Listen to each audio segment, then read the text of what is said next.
Welcome to my class. नमस्ते student. बच्चों, आज हम कक्षा 10वीं का हिंदी इस विषय का अध्ययन करने जा रहे हैं, जिसमें हम चैप्टर नंबर पहला पढ़ने जा रहे हैं। आपके गद्य खंड से लिया गया चैप्टर पहला है, जिसका शीर्षक है मित्रता। मित्रता इस पाठ का यह सेशन नंबर पहला है। मित्रता इस पाठ के लेखक है आचार्य रामचंद्र शुक्ला।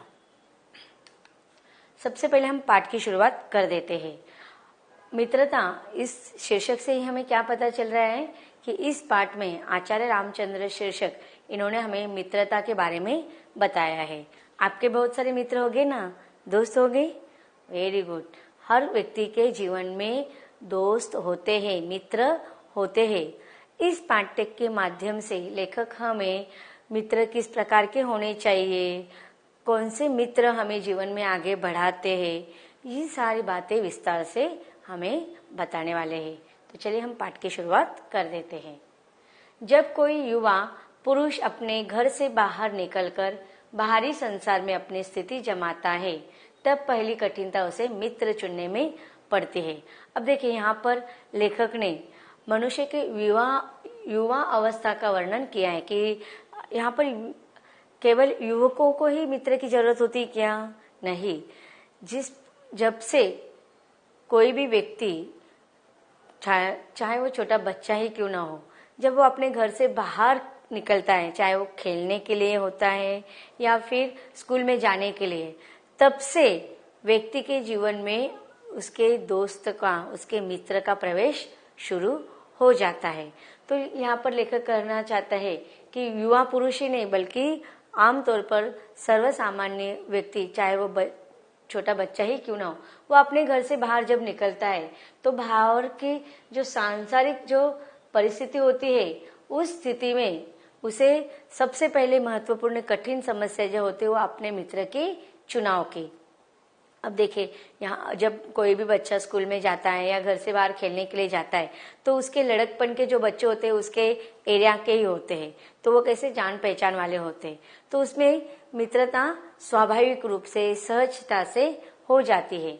लेकिन यहाँ पर लेखक कहना चाहते हैं कि लेकिन जब युवा पुरुष, कोई बड़ा व्यक्ति, युवक जब घर से बाहर निकलता है और अपने समाज में, सांसारिक जीवन में ऐसी स्थिति जमाना होता है, सामाजिकरण उसका होना होता है, तो उस स्थिति में संसार में अपनी स्थिति अगर दृढ़ बनाना है तो उसके लिए उसे, मनुष्य देखो सामाजिक व्यक्ति है, सामाजिक प्राणी माना जाता है।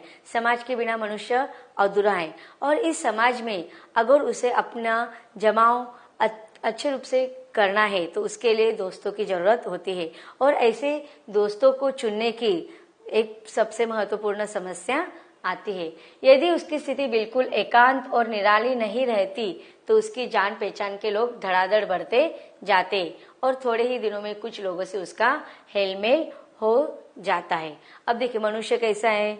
सामाजिक प्राणी है। समाज में रहते हुए उसे हर स्थान पर एक दूसरे की सहायता की, मदद की आवश्यकता होती है। और इसीलिए देखो, अगर मनुष्य एकांत और निराले स्वभाव का नहीं होता, अगर बहुत सारे लोग होते हैं कि उन्हें अकेला रहना पसंद होता है, तो ऐसे अकेले रहने वाले लोगों को कोई दोस्तों की जरूरत नहीं पड़ती। लेकिन बहुत ऐसे कम लोग होते कि जो एकांत में रहना पसंद करता है। मनुष्य सामाजिक प्राणी है, इसीलिए वह कभी अकेला नहीं रह सकता है। और इसीलिए जब वह घर से बाहर निकलता है तो वह उसकी इतनी जान पहचान हो जाती है कि बहुत सारे लोग उसके जीवन में आ जाते हैं, धड़ाधड़ उसके जीवन में जान पहचान बढ़ जाती है। और थोड़े ही दिनों में अगर वह अपरिचित जगह पर रहने के लिए जाता है, अपरिचित स्थान पर काम के लिए जाता है, कहीं पर जाता है, वो जो स्थान उसके लिए नया होगा, लेकिन कुछ समय के बाद उसकी जान पहचान लोगों से इतनी बढ़ जाती है कि कुछ समय के बाद उसका हेलमेल बढ़ जाता है, आना जाना बढ़ जाता है, उसकी पहचान हो जाती है। यही हेलमेल बढ़ते बढ़ते मित्रता के रूप में परिणत हो जाता है। और जब वह समाज में रहते हुए लोगों से मिलता है, जुलता है, तो धीरे धीरे जिन लोगों से मिलता है उस लोगों के साथ उसकी दोस्ती, उसकी मित्रता बन जाती है। अब देखिए,